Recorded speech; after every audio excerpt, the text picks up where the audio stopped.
इस धरती पर अनगिनत योद्धा हुए, पर इतिहास ने उन्हें दो ही नाम दिए, विजित या पराजित। पानीपत की लड़ाई एक ऐसी लड़ाई हुई जिसे इतिहास भी विजय और पराजय में ना लाद सका। पानीपत की तीसरी लड़ाई, जिसे मैंने अपनी आंखों से देखा, स्त्री की लात से निकलकर रणभूमि में तपकर मैं भी उस तूफान के साथ साथ बह रही थी जो दुश्मनों को उखाड़ फेंकने निकला था। सदाशिवराव भाऊ मेरा राया। इस युद्ध की शुरुआत से पहले हालात कुछ ऐसे थे। 1758 के आते आते पूरे हिंदुस्तान में उत्तर पश्चिमी अफगान सीमा पर अटक के किले तक मराठा साम्राज्य फैला हुआ था। अगर किसी को हम हरा नहीं सके थे तो वो थी हमारे ही पड़ोस की निजामशाही, जिसका मुख्य गढ़ था उदगिरी का किला, जिसे मराठों ने घेर लिया था।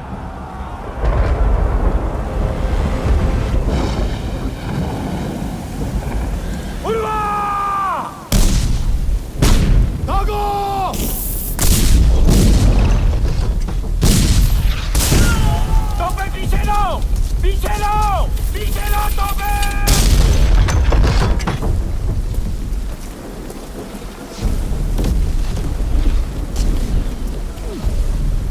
तोपचियों, 40 की 40 तोपे, 2 इकाई ऊपर, सीधे और हमें कितनी देर इंतजार करना पड़ेगा शमशेर?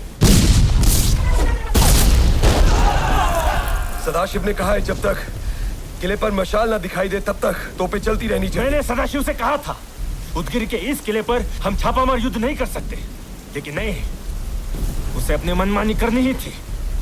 राघुबादा, मुझे सदाशिव पर विश्वास है।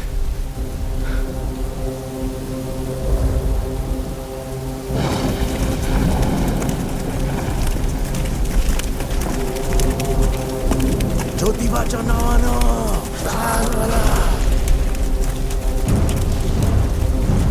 जय भवानी, जय भवानी।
महेंद्र,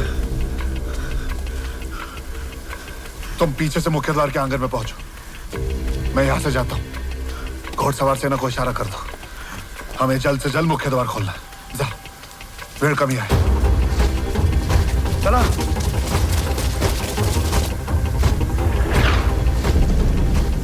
मशाल जल गई। तूफान तैयार!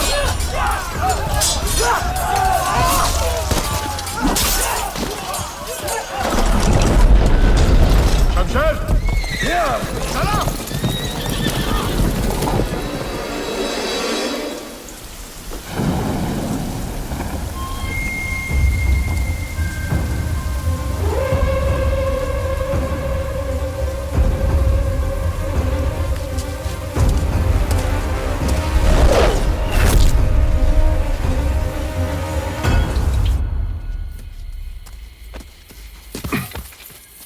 सलार और तोपखाना सदर इब्राहिम खान गार्दी।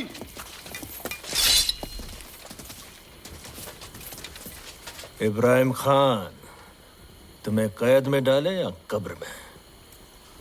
दोनों में से कोई नहीं। इसे पेशवा सेना में शामिल कर देना चाहिए। क्या? ये गार्दी है, गार्दी। इस पर भरोसा नहीं कर सकते हम। ये लोग अपनी वफादारी पलटने के लिए ही जाने जाते हैं। एक आदमी अच्छा या बुरा हो सकता है राघोबा, इसमें पूरी कौम को दोष देना ठीक नहीं है। और वैसे भी राघोबा,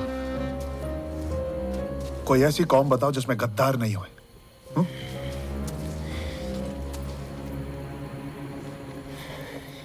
इसकी ये तोपें ये मिल गई है, तो ये क्यों चाहिए? इनके बिना ये तोपे हमारी किस काम की? ज्यादा से ज्यादा हम इन्हें गलाकर घोड़े की नाल बना सकते हैं, और कुछ नहीं। आपका यही फैसला जब कल गलत साबित होगा, तब नाना साहब आपको कभी क्षमा नहीं करेंगे।